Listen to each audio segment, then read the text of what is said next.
Olá, sejam bem-vindos. Hoje nós temos uma For Live especial pelo Dia do Advogado, Dia da Advocacia. Vamos aguardar aí a Luana Tomasi entrar. Oi, Laura, tudo bem? Oi, Luísa. Oi, Débora, irmã também da Luana, tá aí. Olá, minhas sócias.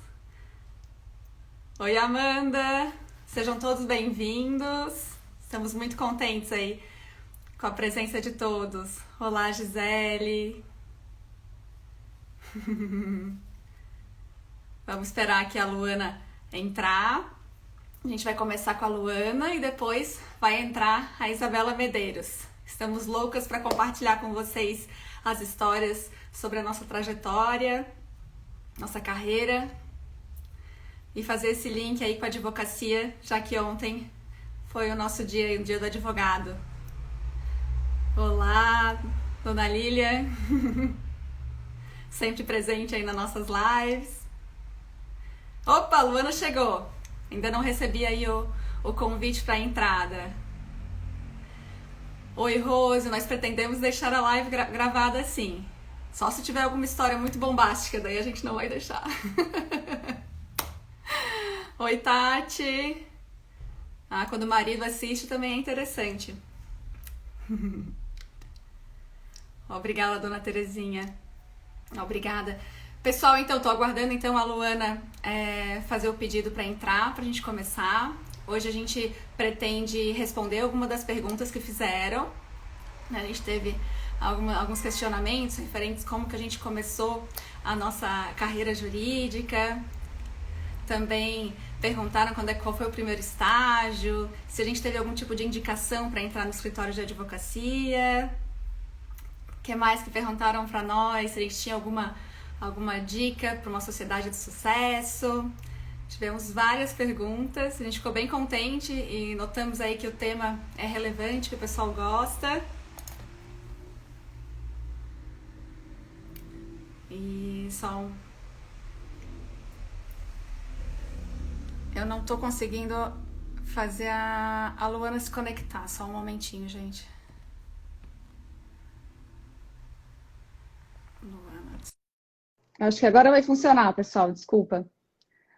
Na nossa última. Opa! Agora Desculpa, sim. Luana. É que no último, a outra pessoa apresentou um pedido para mim e eu deferi desse. Eu fiquei esperando o pedido, não apareceu. Estamos se Gente, tudo adaptando bem? aí. Seja bem-vinda. Obrigada. Já vi que tá cheio. Ah, temos vários ex-alunos, seguidores, né? Eu tenho familiares também, meu marido está nos assistindo. Não posso contar qualquer coisa. Lu, hoje vai ser uma conversa mais informal, nós três, né? A ideia é contar um pouco mais da nossa carreira, como é que nós chegamos até aqui. Então, não vamos nos enrolar, né? A nossa primeira pergunta, então, é como é que começou? Como é que começou a tua carreira aí no direito, com a advocacia? Tchau. Eu tava agora, deixa eu diminuir aqui para mim os comentários. Eu até liguei para minha mãe antes de começar a live para saber contar a história direito, porque eu acho que foi ali que começou a minha história com a advocacia. Eu nasci no dia que um tio da minha mãe faleceu, o tio Luca. Ai, E que todo mundo trágico. falava. Não, mas não é uma história triste, tá, gente? Tá. E todo mundo falava o seguinte, que ele deveria ser advogado, porque ele falava muito bem, ele era bom de discurso e tudo mais. E eu comecei a falar muito cedo. E aí ele faleceu, ok. Eu comecei a falar muito cedo. Antes de um ano eu já conversava. Não era uma Opa, criança que falava palavras isoladamente. Não, eu conversava. E eu acho que isso tudo tem a ver com essa história. Eu acho que é ali que começou a história da advocacia para mim. Eu não fui uma pessoa que eu sempre soube que eu queria o direito ou a advocacia. Eu fiz vestibular para moda, direito e jornalismo. Eu acho que isso fala muito sobre mim agora que a gente entende essa história do profissional slash, das carreiras slash. Eu tenho muitos interesses, então a coisa da ter uma única vocação ou seguir uma única carreira, realmente, assim, eu faria uma porção de coisas. E eu acho que eu realmente só me encantei pelo direito. Eu gostava bastante da faculdade, mas eu só me encantei pelo direito quando eu me formei. E mais ao final da faculdade, quando aí eu descobri o direito tributário. Era uma frustração para mim, porque só no final da faculdade veio essa matéria que foi realmente um divisor de águas na minha vida. Mas eu acho que eu tenho pensando para a live, eu tenho uma trajetória que é um pouco, talvez seja comum, mas não é o que se espera, né? Eu fiz um único estágio minha faculdade inteira de 3 meses, logo no início da faculdade só. Acho que alguém perguntou isso, Sim, né? a Alessandra questionou qual foi o primeiro lugar que nós fizemos estágio. Eu fiz estágio só no início da faculdade, não recomendo, crianças não façam isso. Logo no início da faculdade, 3 meses, e eles me contrataram. Era uma empresa pública, na Ipagre, e eles me ofereceram um contrato terceirizado, eu ia ganhar muito mais, mas eu ia trabalhar o dia inteiro. E eu aceitei. E ali eu fiquei boa parte da minha faculdade. Era assessoria jurídica, mas era uma parte de contratos, então eu me formei sem ter contato nenhum com o processo.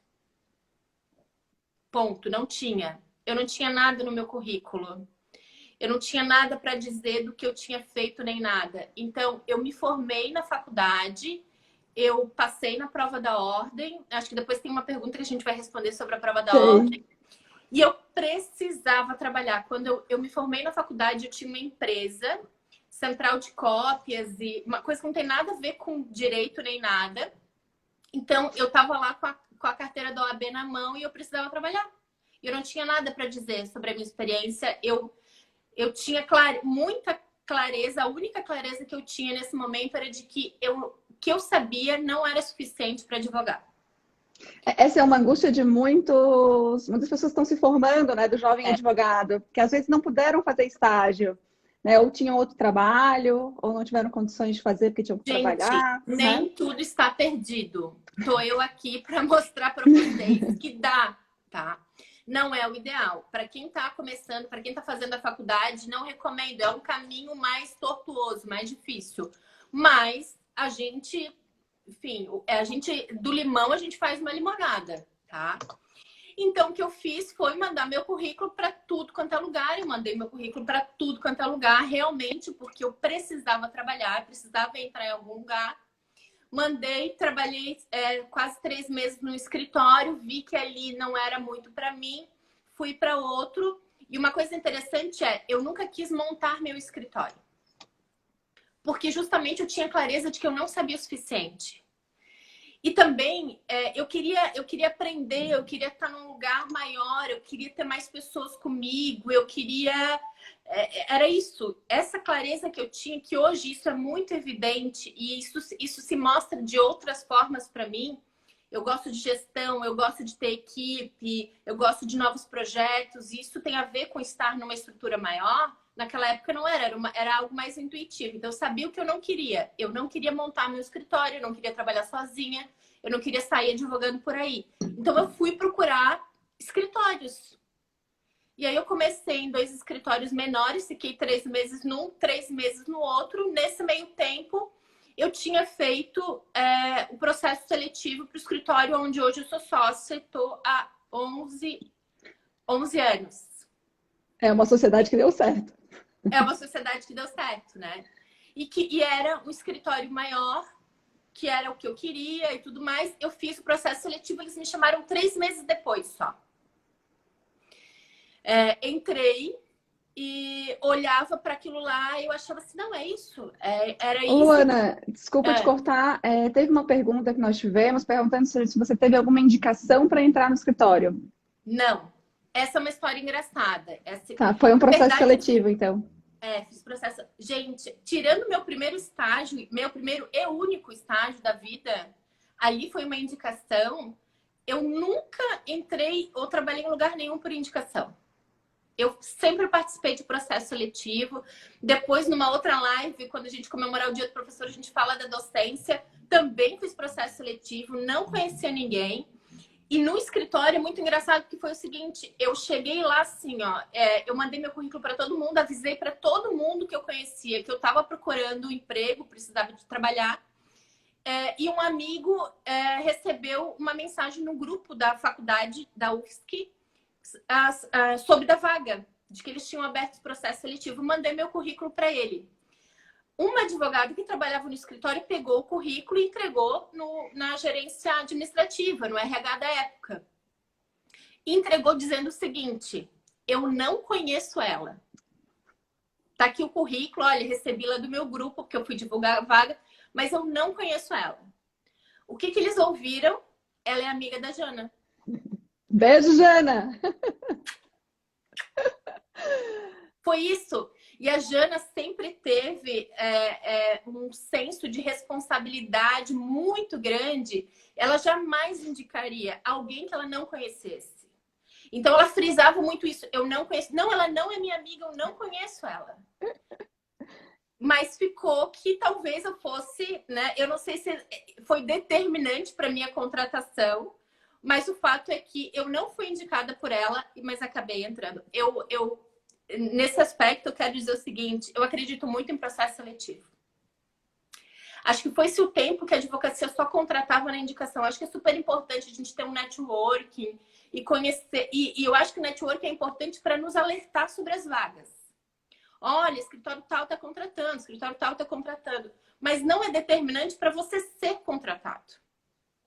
Então, eu sempre faço processo seletivo lá no escritório. Já fiz 500 processos seletivos.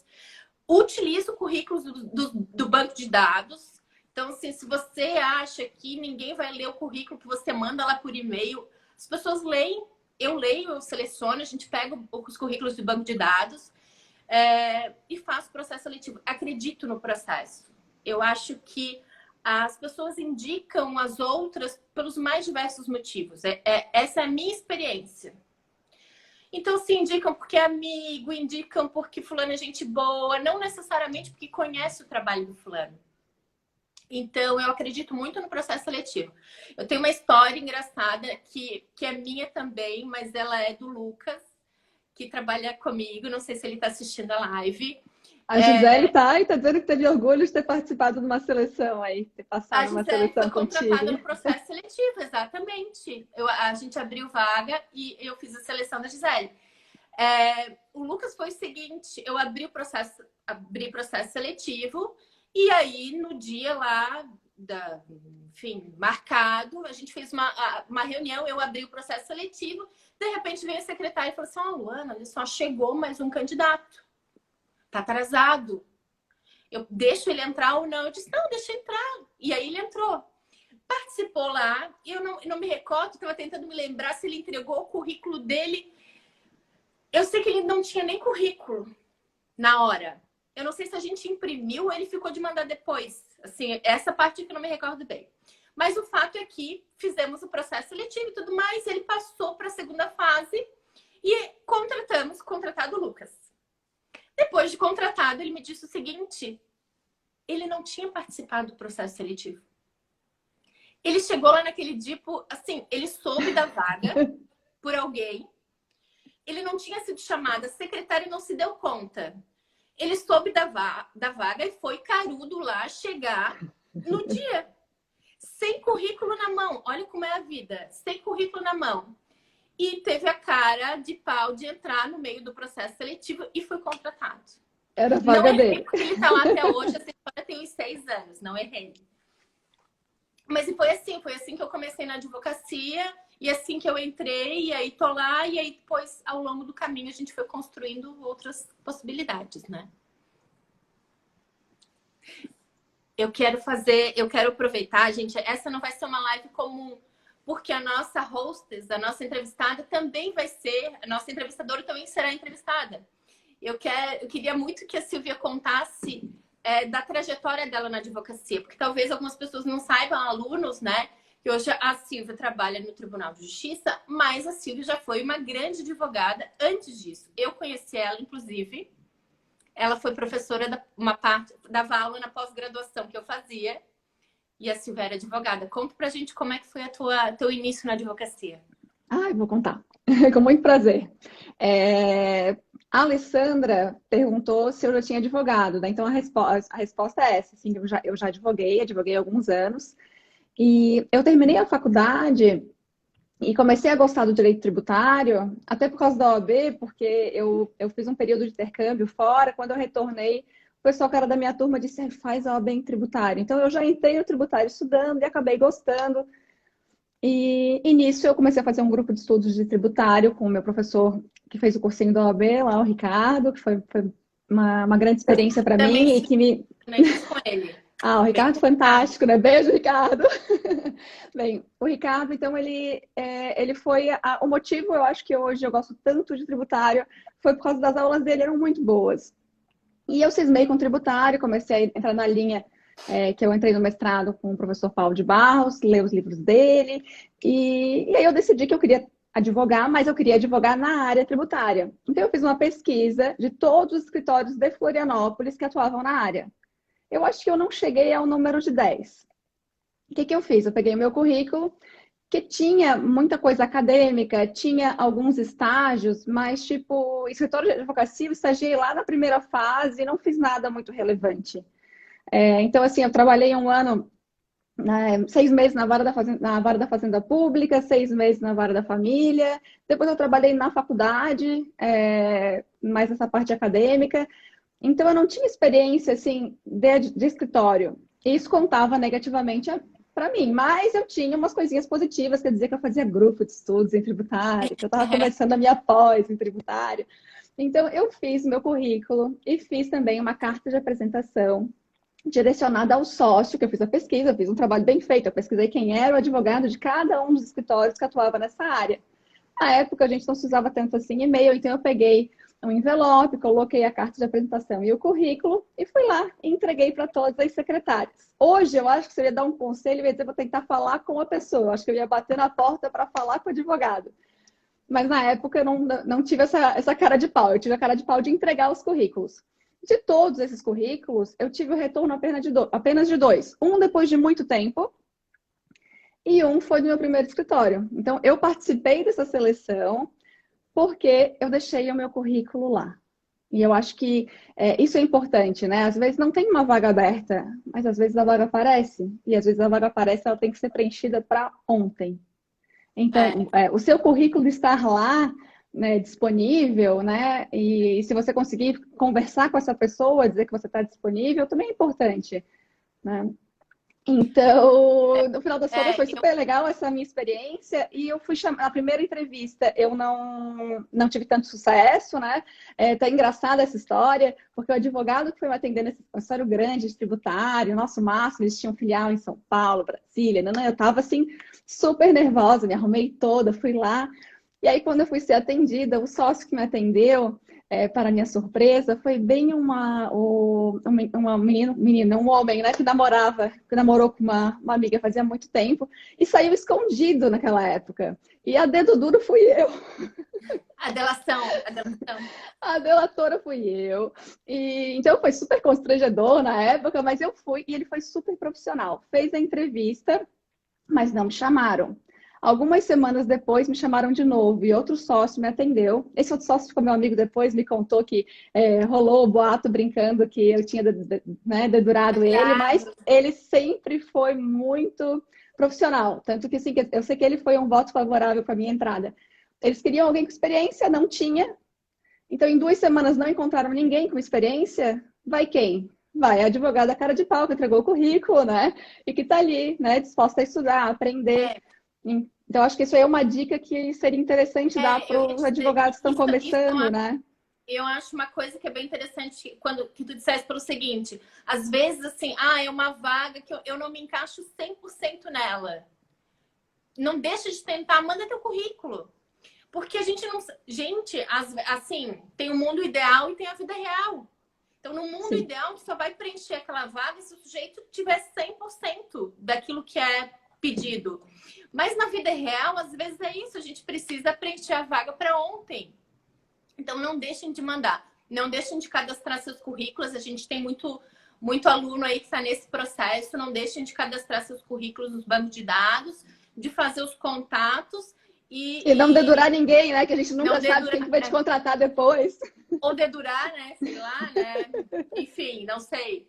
Mas assim, não deixem, porque eu acho que esse é um processo importante. Eu acho que a gente ter essa noção de vida ideal e real também ela é importante, inclusive, para esse momento. Agora é a hora, esse momento de entrada no mercado de trabalho, é a hora que muita gente pensa assim, meu Deus, pensei isso. O que eu fiz, gente? 5 anos quase de faculdade.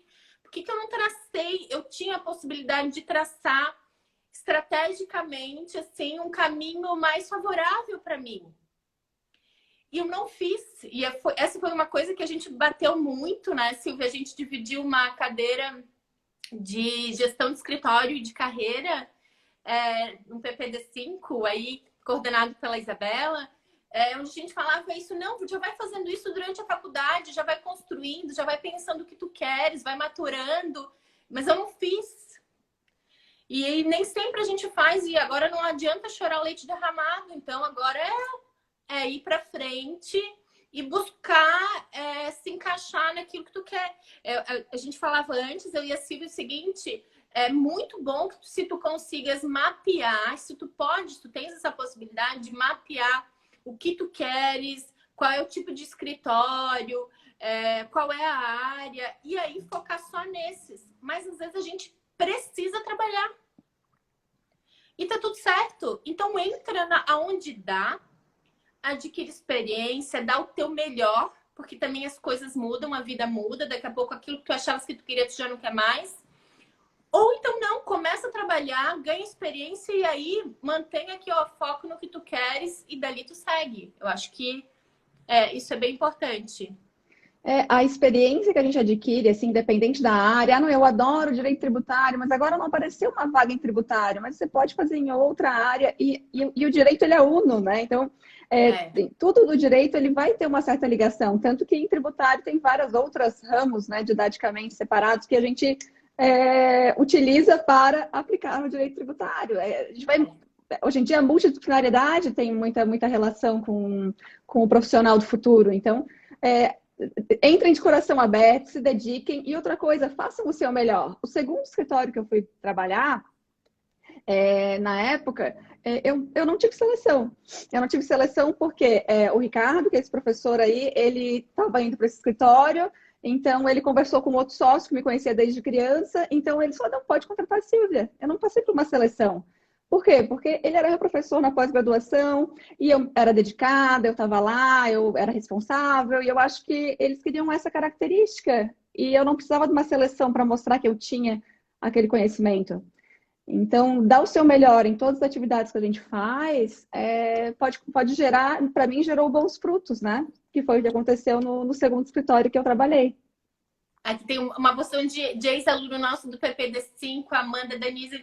Um beijo, a gente também adorava o PPD5, tá? A gente adorava era muito legal, né? dessa matéria e dessa disciplina também. Até, Luana, eu sei que tu começaste já a falar sobre isso. A Denise, que entrou agora, ela fez uma pergunta também. Ela perguntou de uma forma geral, quais foram os critérios ou estratégias que vocês utilizaram durante a carreira para decidirem que caminho seguir? Então, até tu falaste que durante a faculdade não teve essa estratégia, mas e durante a advocacia? Quais foram essas estratégias, se a gente fosse eleger critérios, assim? Tá, eu acho que... aí falando... Bom, a pergunta para mim, vou falar de mim, né? Eu acho assim, ó, que algumas coisas, Denise, elas foram se clareando para mim à medida que eu fui realmente trabalhando. Então, a coisa do direito tributário eu já tinha no final da faculdade, foi a única disciplina que eu realmente me apaixonei, eu sabia que era isso que eu queria, eu ia dar um jeito de trabalhar com isso. Aí juntou realmente a fome com a vontade de comer, porque eu entrei no escritório, eu já estava iniciando a pós-graduação. Ó, o Lucas entrou agora. Já contei tua história, Lucas. Já contei. Eu já estava estudando isso. O escritório já tinha uma área de direito tributário que estava ali e vinha desenvolvendo, mas já tinha uma pessoa ali e calhou que essa pessoa decidiu sair do escritório. Então eu vi aquilo, assim, a oportunidade que eu tenho de mostrar que eu quero muito e aí então eu vi, juntou tudo. Eu comecei a trabalhar, me disponibilizar para essa área, comecei a trabalhar com isso, tentava fazer assim, o meu melhor realmente para mostrar que valia a pena investir em mim. E aí a pessoa saiu, eu fui indo e eu entendia que, e isso é uma coisa que eu tenho sempre, eu acho que para a gente reivindicar algo, primeiro a gente precisa mostrar que a gente tá à altura daquilo. Então, eu decidi trabalhar, eu trabalhava na minha cabeça como sócio associado antes de ser. E aí, quando chegou uma hora que eu achei assim, que eu já tinha mostrado os resultados, aí eu bati na porta do meu chefe, que era o Dr. Rafael na época, e disse, ó, eu já trabalho como sócio, como associado, eu quero ganhar também como tal. E aí deu certo. E aí ele disse, não, é verdade. E aí logo eu entrei. Então, assim, foi bem rápido isso, mas acho que foi uma conjunção de fatores. Depois, a coisa de buscar sempre a ideia da coordenação, de gestão, tem muito dessa clareza que eu falei que lá no início eu não tinha. Eu sabia que eu não queria trabalhar no escritório pequeno, mas no fundo eu não sabia por que hoje eu tenho, eu sei. Que eu gosto de grandes grupos, eu gosto de liderar projetos, eu gosto de gente, mas também tem a ver, não sei se eu estou respondendo a pergunta dela, mas também tem a ver com... eu tive um grande obstáculo no início da minha carreira. Ah, isso é importante contar. Que eu queria compartilhar, porque... ao longo desses 11 anos, muitos advogados iniciaram, a gente fala assim, passaram pela minha mão, iniciaram comigo lá no escritório, depois foram para outras equipes e tudo mais, e eu já vi isso acontecer com muitos deles. Quando eu entrei no escritório, eu levei assim uns 2, a Jana entrou, a Jana sabe bem disso, que a Jana foi essa que não me conhecia, tá? Mas que eles achavam que eu era amiga dela. Eu fiquei uns 2, 3 meses onde eu ia todos os dias pro escritório achando que aquele seria meu último dia, que eles iam me demitir. Porque eu dava o meu melhor, eu fazia o meu melhor, mas eu não acertava nunca. Nunca era o que eles queriam, nunca era o que eles esperavam. Ela tá rindo. Foi muito sofrido, assim. É um processo muito sofrido, tá? Eu não tinha experiência de processo. A coisa de não ter um estágio, gente, fez muita diferença para mim. Então, assim, a Jana, ela tava anos-luz na minha frente quando a gente entrou, né? Sempre foi descolada desde a faculdade. Muito, e ela entendia e eu fazia. Então foi um processo sofrido e eu pensava assim, bom, eu tô num lugar que era onde eu queria entrar. Eu olhava, eu não sabia fazer, mas eu conseguia olhar com muita clareza, assim, que eles eram bons. Então, assim, não é crítica de alguém que não sabe o que tá falando, era crítica de gente que sabia fazer. Então, eu tinha que ter a humildade de me colocar nesse lugar de realmente eu não sei e aprender. E foi isso que eu fiz. Mas isso não é fácil, não é um processo fácil. Eu até escrevi esses dias no meu perfil sobre humildade intelectual. É isso, é a humildade de dizer assim, ó, eu não sei. Mas foi a primeira vez na minha vida em que eu não consegui fazer alguma coisa. Em que alguém olhou para mim e disse, não, tu não é boa. Não. E é doído isso. Eu falo que aprender é um processo que não é fácil para todo mundo. Às vezes é muito doloroso.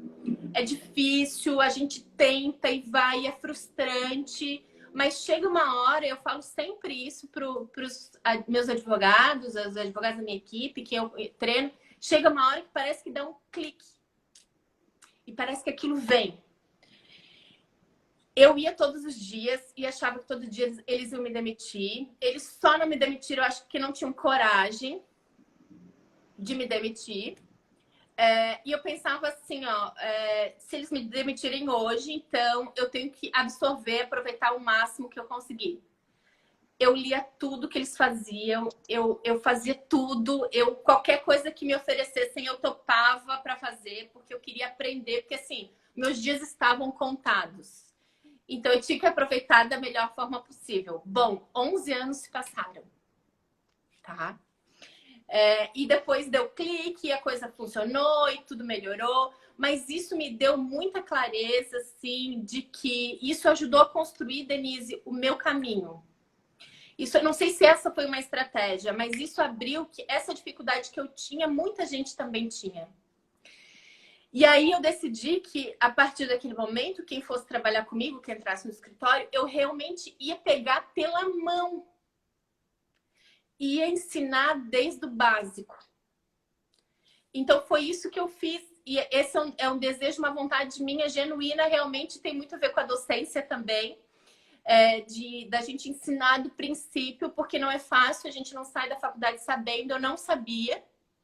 E foi construindo isso ao longo do caminho. Mas isso abriu para mim uma outra possibilidade também de, dentro da carreira jurídica, de galgar cargos de gestão e de coordenação e a desenvolver uma capacidade de liderar equipes mesmo, né? Luana, excelente as palavras. Isso me faz lembrar também, durante a carreira, a gente tem contato, às vezes, com alguns estagiários, e às vezes a pessoa, ela também não quer se arriscar, né? Então, ela só quer fazer o que ela sabe, só que a gente não nasce sabendo. E às Não. vezes não tem como ensinar, ó, escreve assim, escreve assado, tem que começar a fazer. E o meu aprendizado na advocacia foi intenso, porque eu entrei no escritório e simplesmente me deram, ó, tá aqui. A gente tinha, um escritório muito bem organizado e gerenciado, então o que nós fazíamos, alguém revisava, né, e essa pessoa nos dava, né, um norte, só que ele sempre deixava eu fazer antes. Então eu fazia, e assim, então assim, eu tinha que me matar de estudar coisas que eu não sabia. Eu lembro que quando eu vi o nome Manifestação de Inconformidade, que era uma peça. Tinha que fazer uma manifestação de conformidade. Mas o que é isso? Eu não lembro disso no Código de Processo Civil. Porque era uma questão, né, de processo administrativo do direito tributário, né, quando não é homologada uma compensação. Então, assim, eu aprendi na prática, porque eu fui fazendo. E também eu não queria dizer que eu não sabia, né? Então eu ia lá, estudava A bastante. gente tinha, como tem até hoje, a gente fala assim, vai lá no MH que tu achas. Todas as peças do escritório, elas estão num único repositório onde possível, assim, eu tenho 11 anos de escritório, o escritório tem 20. Então, sempre que tem alguma coisa nova, a gente fala assim, é impossível que alguém nunca fez. São 80 pessoas, alguém já fez, a gente vai lá procurar. Mas os alunos não, né? Essa não é a realidade de todo mundo. Então, eu sempre falava para os alunos o seguinte, olha, quando tu te formar, tu começar a advogar, se tu tiver alguma dificuldade, é uma peça, é um recurso que tu não sabe, me manda lá um WhatsApp, me manda que eu te mando um modelo para ter uma ideia de começar, porque eu admiro muito quem começa a advogar sozinho, admiro muito quem vai lá e abre a sua porta. Eu acho que é de uma coragem absurda, né? Eu sempre quero acreditar que é mais coragem do que responsabilidade. Porque tu tens que realmente, tu não tem essa troca. A troca é tão importante, né? Eu tinha a Jana, né, no início, né? A gente se tinha ali, a gente se ajudava assim. E hoje, claro, a gente tem, enfim, hoje a gente tem uma outra estrutura que consegue ajudar, inclusive, quem está começando e tudo mais. Mas quando a gente está sozinho, a gente não tem, é tu contigo mesmo, né? Tu não tem ninguém para validar nem a tua ideia, nem nada. Então, é um processo difícil, realmente. Eu acho que a advocacia é muito mais vitoriosa em grupo. Acredito mesmo. Mas se você for montar seu escritório, escolha bem seus sócios. Isso com Você certeza. decidir Até não advogar sozinho, escolha bem uma seus aluna sócios. ela perguntou a Alessandra qual era o segredo de uma sociedade de sucesso. Mas eu acho que isso aí vai ter que ficar para a próxima, porque o nosso horário está acabando e eu vou ter que trocar agora a nossa convidada. Vai da doutora Gente, Luana para a doutora não Isabela. vão embora, a live não terminou. Não, Só a minha ainda parte. tem muita história aí interessante, engraçada aí para a gente ouvir. E a Luana vai ficar nos assistindo também, né? Com certeza. Gente, obrigada, tá? Beijos. Vamos esperar agora, então, entrar a Isabela. Vamos lá. Agora vamos ouvir aí por detrás.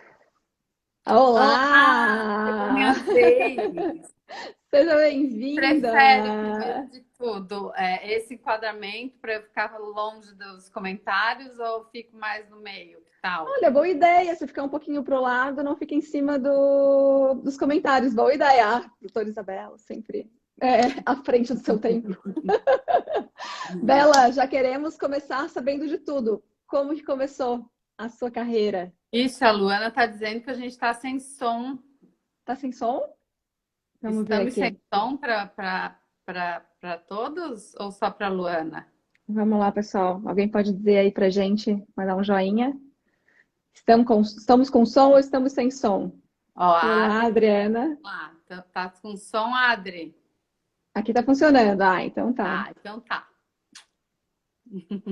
Vamos lá, então. Professora Isabela, como é que foi o início da carreira? Ô, Já Senhor. sabia que era o direito? Sempre soube que era o direito?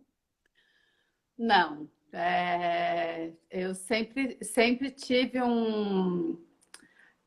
vamos dizer assim, a minha personalidade sempre foi muito incisiva, por assim dizer, e muito incisiva no sentido de me sentir muito desconfortável com determinadas situações de injustiça. Parece meio piegas falar isso, mas é verdade, porque eu tenho recordações de quando eu estava no quarto ano, ou seja, tinha 10 anos, 9 anos, de comprar briga de pessoas que eu sequer conhecia por questões de discriminação, por questões de injustiça mesmo. Então, isso sempre esteve no meu âmago, vamos dizer assim.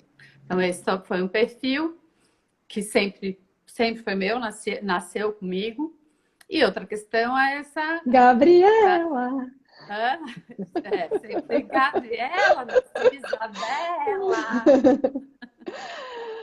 E de ser faladeira, né? Vocês sabem que eu tento me policiar, mas eu A gente sabe. tomo a conversa, não tem jeito. Juro que me deram educação para deixar os outros falarem, mas assim, é mais forte que eu. Então, eu sempre fui a oradora, eu sempre nunca tive muito problema, aliás, nunca tive problema nenhum com essa questão de falar em público, mas o fato é que eu não tenho, né? A Osanélia entrou agora, gente, eu tô tão emocionada, porque passar assim, ser a segunda é bom, mas é ruim, porque tem outra característica minha, né? Que eu choro até em comercial de margarina e eu tô super emocionada de estar aqui com vocês.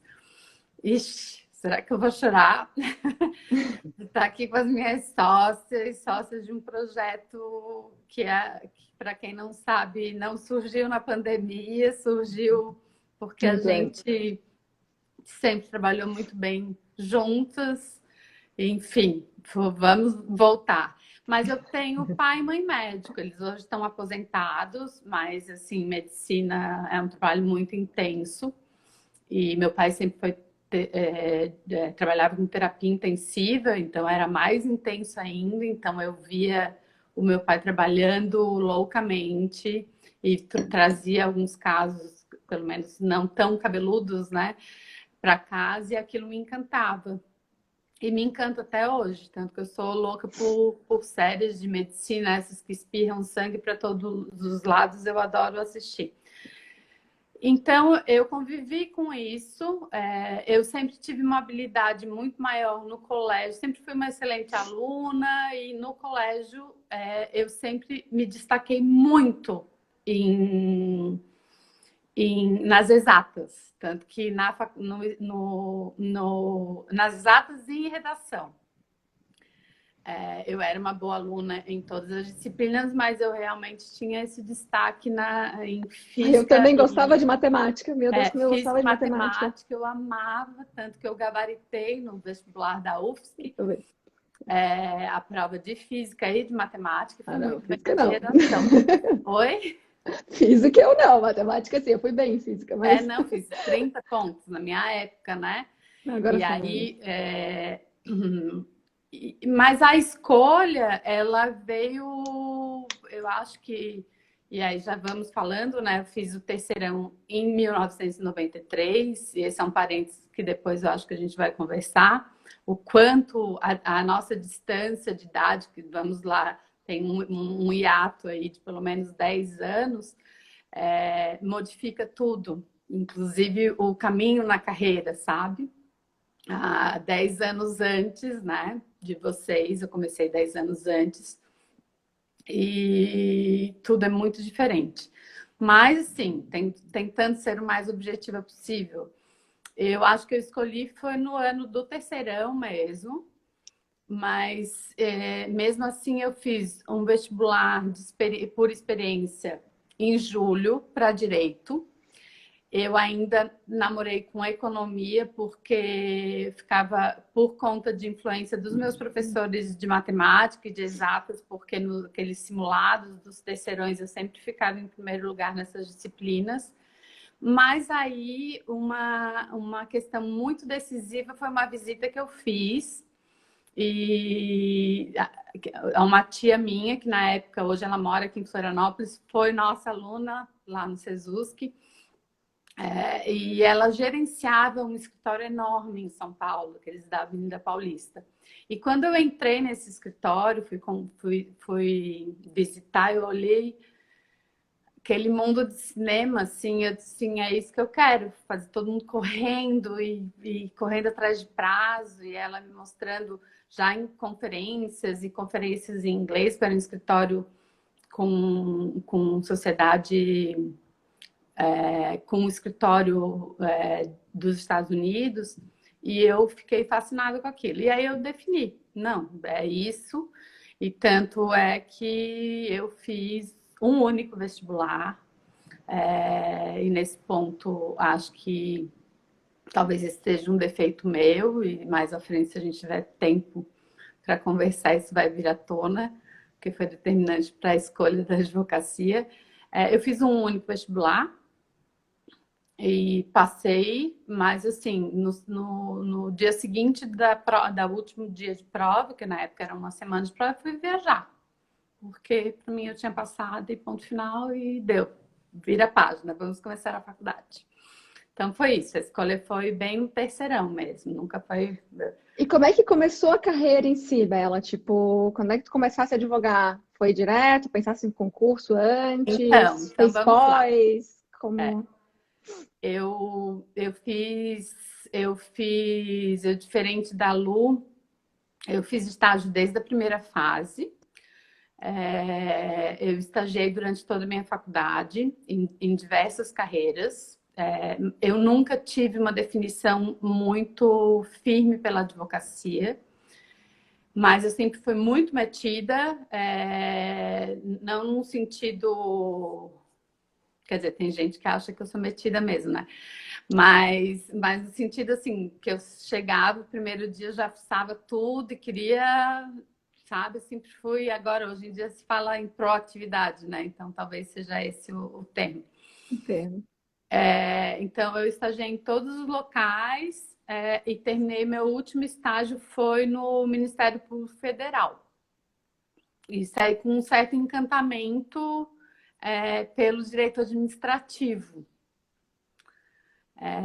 E aí, a advocacia, ela entrou na minha vida depois de uma grande derrota, um grande fracasso, por assim dizer. Um fracasso que marcou a minha vida e que me traumatizou tremendamente.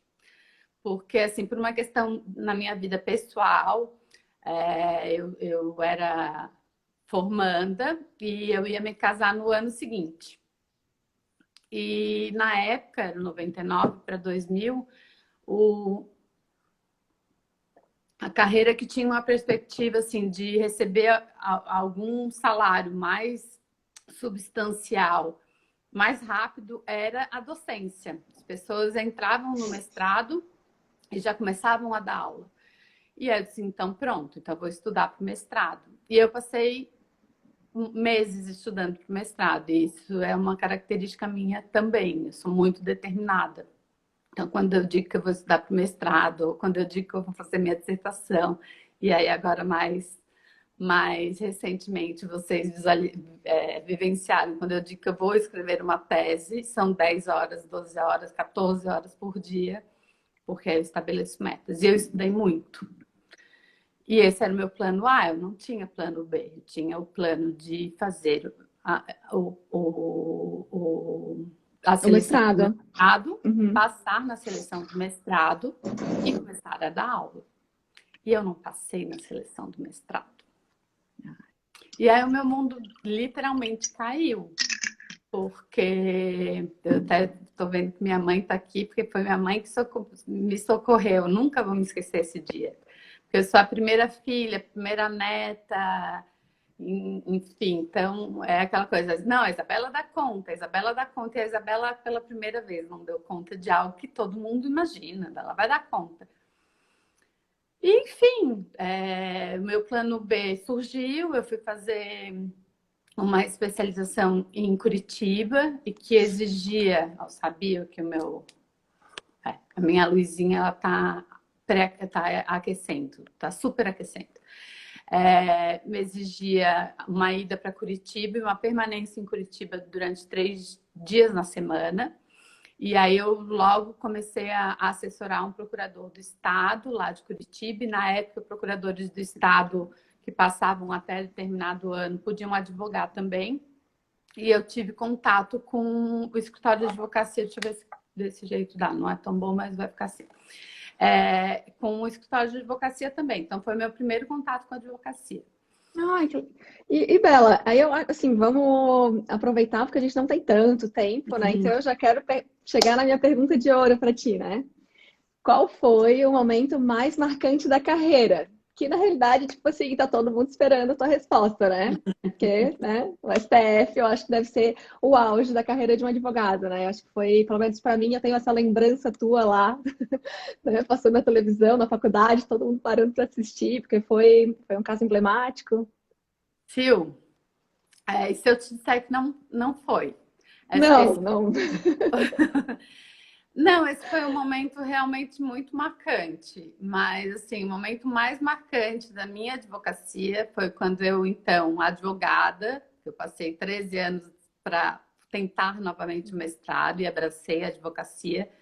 E esses nossos 10 anos que nos separam, na minha época a gente abria escritório de advocacia, então eu sempre tive os meus escritórios de advocacia. E era uma época que esse foi realmente meu momento mais marcante, mas se você quiser a gente pode falar um pouquinho. Não, eu quero saber também do SF, mas agora eu tô curiosa para saber que momento marcante foi esse. Os advogados entravam com um mandado de segurança ainda na Justiça Federal para essas questões de fornecimento de medicamento. E eu nunca me esqueço, foi um mandado de segurança que eu impetrei para um medicamento para curar ou para tratar a hepatite C de um cliente meu que estava já numa condição de saúde muito precária. E aí a gente obteve a segurança já em liminar e foi confirmada. E aquilo para mim acabou, assim, foi uma contratação rápida, um trabalho rápido e pronto. E aí um belo dia eu estava sentado no meu escritório e eu recebo uma ligação. E aí, de novo, eu vou ficar emocionada, porque toda vez que eu conto essa história, eu fico emocionada. Eu recebo uma ligação e era esse cliente. E esse cliente eu nunca vou me esquecer. Ele dizia assim, doutora Isabela, eu disse assim, oi, é o fulano de tal. Eu disse assim, pronto, deu alguma M, né? Porque clientes normalmente ligam para reclamar de alguma coisa. Eu disse assim, aconteceu alguma coisa? Não, eu estou ligando para dizer que eu estou vivo por causa da senhora. Que eu agora estou com meus medicamentos em mão e estou fazendo o meu tratamento. Muito obrigada. E foi isso. Foi um momento que eu nunca me esqueci. É um momento que certamente já faz mais de 10 anos. E que quando eu esmoreço, porque a gente sim, né, tem dias bons, tem dias ruins, eu penso neste momento, sem dúvida. Ai, que lindo, mas é isso, né? O advogado tem essa função, né? A gente consegue fazer muito pelos outros, né? Apesar do pessoal falar mal de advogado, o advogado tem essa característica, essa qualidade. E muito linda a história. Não esperava, eu esperava realmente tu contando que fosse lá, né? Fazer a sustentação oral no STF, de um caso que remete muito à justiça. Mas aí, independente disso, acho que podias contar um pouquinho para o pessoal de como é que é a sustentação oral no STF presencial, né? Não por videoconferência. Jogar a bola um pouquinho para você ainda, né? Então, a sustentação oral do STF, ela tem um bastidor que talvez seja até mais interessante do que a sustentação em si. Muita gente não sabe que nós fomos intimados ou nós tomamos conhecimento que o processo tinha sido pautado, eu nunca vou me esquecer, foi pautado para uma quarta-feira às 2h da tarde. Na terça-feira às 5h da tarde. Ou seja, menos de 24 horas antes. E, evidentemente, era a minha primeira sustentação no STF, e a gente ficou naquela, vamos fazer nós, e aí tinha alguns amiticuri no processo, querendo, né, o nosso tempo de fala, e aí eu bati o martelo e disse, não, eu vou. E aí eu lembro a Adriana, a Lu muito presente também, eu disse, não, vou fazer mais como? Vamos ver, eu vou junto, e no final das contas eu fui sozinha, e vamos embora. Escrevi um texto, eu conhecia muito o processo, preparei o texto, e aí, lógico, eu não tive como não fazer a leitura, era um texto que eu dominava, mas ainda assim eu segui um roteiro. E aí já fica a dica, quem quer chamar a atenção, né, de ministros ou de julgadores, foi um roteiro muito chamando pela emoção realmente do caso. E foi. Então, Isabela, vou ter que dar um corte, que eu lembrei de uma coisa que eu gosto de falar até quando eu falo de sustentação oral para os alunos, né? Todo mundo fica muito nervoso na primeira sustentação, né? Então, quando eu fui fazer a minha primeira sustentação, o advogado que eu trabalhava, que era o meu supervisor, né? Tinha mais experiência, né? O Saquete. Ele disse, Silvia, disse que é a tua primeira sustentação oral e todo mundo vai olhar para ti, vão te, né? Digamos assim, vão te olhar com um olhar mais leve. E foi o que eu fiz. Fui lá e disse que era a minha primeira sustentação oral. E eu notei, porque assim, tu vai olhando as outras sustentações, ninguém tá prestando atenção em ti. Então, ou tu vais pegar os desembargadores ou os ministros por causa do caso, que é um caso que realmente emblemático, ou então tu vais ter que dar um jeito de chamar a atenção deles. Então, eu descobri que era a frase de ouro, é dizer que é a primeira sustentação oral. Então, eu fiz a minha primeira sustentação oral umas 4 vezes. 4 vezes, até não dá mais para pegar. O bom é que o escritório trabalhava em vários estados, atuava. Então, assim, um foi no Rio Grande do Sul, outro foi no TRF da primeira região. Então, assim, eu estava em lugares diferentes, então foi tudo bem. Então, eu sempre dizia que era a primeira sustentação oral, todo mundo olhava para mim e eu conseguia atingir o meu objetivo. Pois nessa sustentação oral, eu falei isso e eu teria uma segunda dica em sustentações orais. Chamar a atenção do ministro. Eu tomei cuidado de pegar citações do processo de cada um dos ministros. E aí, gente, é óbvio que eles não estão prestando atenção. Mas quando eles ouviam o seu nome ser chamado, eles paravam e olhavam. E assim foi, assim fomos. Foi um processo que tem algumas, pode falar em outros momentos, mas teve algumas situações engraçadas também, porque também é algo que talvez seja bom de trocar experiência, porque o processo foi retirado de pauta e eu, inexperiente, fui para Brasília com a roupa do corpo. E eu tenho uma irmã que mora em Brasília, mas que é antropóloga, então ela não tinha, e com cabelo crespo, então na casa dela sequer tinha escova de cabelo, porque ela usa pente. Então eu tive que fazer uma mala, comprar, né? Tudo que estaria numa mala de mão. Então, uma dica que eu deixo para vocês: todas as vezes que vocês forem para uma reunião, para uma sessão, para o que quer que seja, que tenha a pretensão de durar um dia apenas, levem uma malinha de mão. Uma malinha Não extra. tem que gastar o seu precioso dinheiro com o que a gente tem em casa. Bem que agora também vai ter muita sustentação oral de casa, agora depois da pandemia a gente vai ter uma intensificação e Verdade. talvez não. Mas de qualquer forma, qualquer ato que for feito presencialmente precise de um dia só, é melhor levar pelo menos um kit de maquiagem. Como é que você costumava se preparar, Silvia, para as sustentações? Além de falar que era a primeira sustentação. Eu acho que é estudar o processo muito bem estudado para conseguir selecionar as principais ideias, que às vezes um recurso, digamos, um recurso de apelação, ele traz diversas ideias, só que nem todas têm aquela chance de chamar atenção. Uhum. E eu ia dizer também, pela minha experiência dentro do tribunal hoje, não utilizar os 15 minutos inteiros, né? Utiliza o que é necessário. Uma pessoa para usar os 15 minutos é só se realmente for um caso muito importante. E se for um caso que já é na jurisprudência batida, nem faz sustentação oral, né? Porque, tipo, a ideia da sustentação oral é de tentar reverter o entendimento de um desembargador. Exatamente. E aí eu sinto que os desembargadores às vezes ficam desconfortáveis com aquela sustentação oral que, digamos, tem um recurso repetitivo ali do tema. Então a gente já sabe qual é o motivo dele. Bela, a gente está com alguns minutinhos só para finalizar. E eu queria te fazer uma pergunta final, porque eu já identifiquei algumas alunas nossas que têm filhos. Então, eu queria te perguntar só, que eu sei que teus filhos já estão grandes, né? Então, tu estavas advogando provavelmente naquela época. E o que foi essa carreira com a maternidade? E lembrando que tem que ser sucinta, porque a gente está com poucos minutos. O que eu vou te dizer, assim, em poucas palavras? Nós damos conta. Então, eu comecei a advogar sem filhos. Eu comecei a advogar no ano de 2000. E eu tenho muito orgulho disso. Eu tenho 44 anos, eu tenho 21 anos de carreira, eu tenho muito orgulho disso.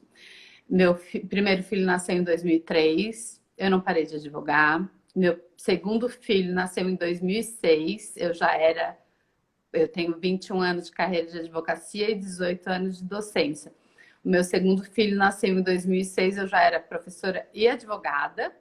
E eu voltei de licença maternidade e fui convidada para assumir a coordenação de um núcleo de prática jurídica. E eu continuava advogando, assumir. Como é que eu fiz? Eu não me lembro. E se eu não me lembro é porque não gerou maiores crises existenciais. Acho que a maternidade sempre é acompanhada por culpa, essa culpa. E o que eu poderia falar é o seguinte, eu acho que a gente tem, sim, que diminuir ritmos, que fazer determinadas escolhas, mas trabalhar a maternidade e os meus filhos agora já são mais crescidos, eu sempre trabalho com muita transparência. E eu descobri que é muito bom trabalhar, tá longe e tá perto virtualmente, porque eles sentem muito orgulho da gente dessa forma. E você, minha amiga? Olha, nós temos 1 minuto e meio para finalizar, então a única coisa que eu quero dizer é que quando eu planejava ter filho, que eu tinha casado e queria ter filho, eu demorei um pouco até querer engravidar, porque eu achava que ia acabar com a minha carreira. Tipo, eu acho assim, minha carreira vai estabilizar a partir dali. A gente pensa assim, né? E eu tive que vencer esse pensamento para conseguir engravidar, ter a minha filha, a Gabriela, que tem 3 anos. E desde que a Gabriela nasceu, eu só cresci na minha carreira, Exatamente. né? Comigo também. Então, hoje a gente tem a For Law, também na faculdade eu mudei as disciplinas, eu comecei a orientar, tipo assim, tudo assim, na realidade eu aumentei as minhas atribuições e eu consigo ser mãe, uma boa mãe, dar atenção para minha filha. E eu acho que é isso, a história do orgulho é muito bonitinho, porque minha filha, quando olha para mim e fala que quer ser professora, né? Então, assim, é muito reconfortante tu tá mostrando um exemplo para ela. Exatamente. Pode falar. Bem, pessoal, faltam só 30 segundos, então eu vou deixar a Isabela finalizar a nossa live. Foi maravilhoso. Obrigada para todos que assistiram. E queria ter mais tempo. Eu queria também que a Marina estivesse aqui com a gente. Quem sabe na próxima a gente vai estar nós 4 da For Law. Então eu vou deixar tudo por finalizares aí, Isabela. Vou finalizar de uma forma super descontraída, como foi, informal, dizer que é uma felicidade enorme estar aqui com vocês. A gente pensa tudo na Forló com muito carinho, pensando em vocês também, os nossos ex-alunos, os nossos novos alunos.